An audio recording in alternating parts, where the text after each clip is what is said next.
Hello everyone, welcome sa akong vlog. So, diri sa Rodel Sahol sa Liceo de Cagayan University, na sila'y tawag nga Sini Europa. So, niadto mi sa akong mga barkada kay mulantaw sa mga salida. So, ang first nga salida nga among natanaw katong 29 Sini Europa kay ginatawag og Hidden People. Pagtanaw na mo atong Hidden People, ang salida nga Hidden People is a Slovenian comedy drama about two different men nga nikalitra og amigo during a unique journey. As they spend more time together, nakapamati sila og mga personal struggles o naka-learn sila sa ilang mga important life lessons o nakadiscover sila sa ilang mga value of friendship, acceptance o ilang understanding. Although the movie has many funny moments, it also delivers meaningful messages about life and human connections. Sa akong opinion, nalingaw ko sa Hidden People kay itong pinakauna, abin ako nga pure comedy ra siya tungod sa iyang mga funny scenes ug sa chemistry sa mga characters. Pero as the story went on, na-realize na ko nga deeper day ang message.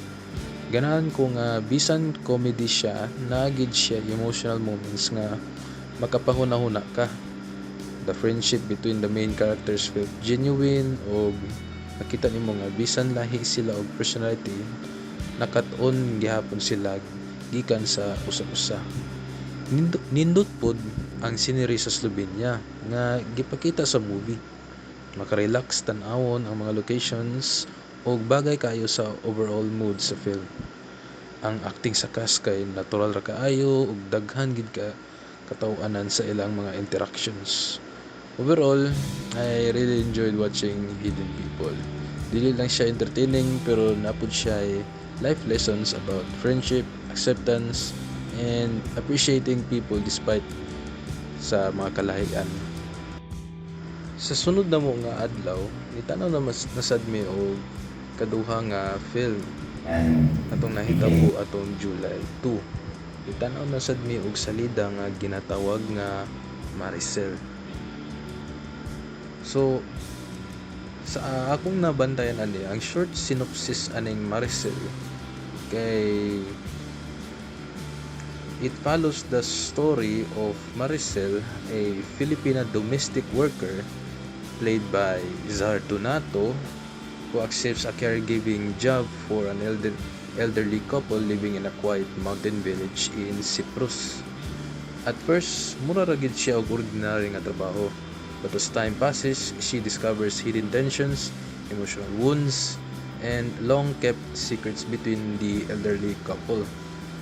As Maricel became closer to them, she finds herself caught between doing her job professionally and building personal relationship with the people she cares for. Akong honest reaction kay na-touch ko sa kay Marcel kay kumpara sa first movie nga Hidden People, mas serious og emotional gid ni siya. Dili siya kanang movie nga daghan og action or exciting scenes, pero every scene has a purpose and slowly it builds the emotions of the story.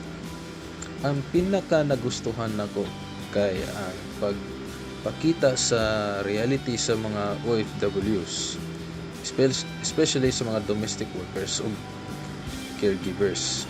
Maka-realize ka nga dili lalim ang ilang trabaho. Kasi sa pag-atiman sa ilang employer, usay madala pod nila nga ang emotional problems ug family issues sa ilang atiman.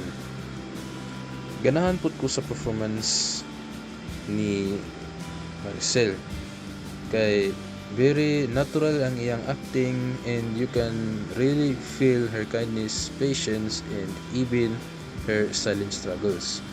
Throughout the movie, bisan gamay ra ang dialogue sa ubang scenes, ma-feel gihapon nimo ang mga emotions pinaagi sa acting o expressions sa mga ubang characters. Og isa sa butang nga akong na-appreciate sad kay ang setting sa mountain village sa Cyprus. It gave the film a peaceful atmosphere, pero at the same time, it also made the emotional moments feel heavier and more intimate. So overall, I really enjoyed watching Marcel.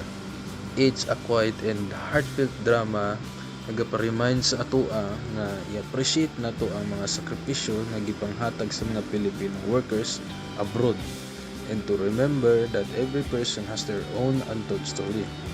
Dili lang siya about caregiving, but it is also about compassion, empathy, and understanding other people.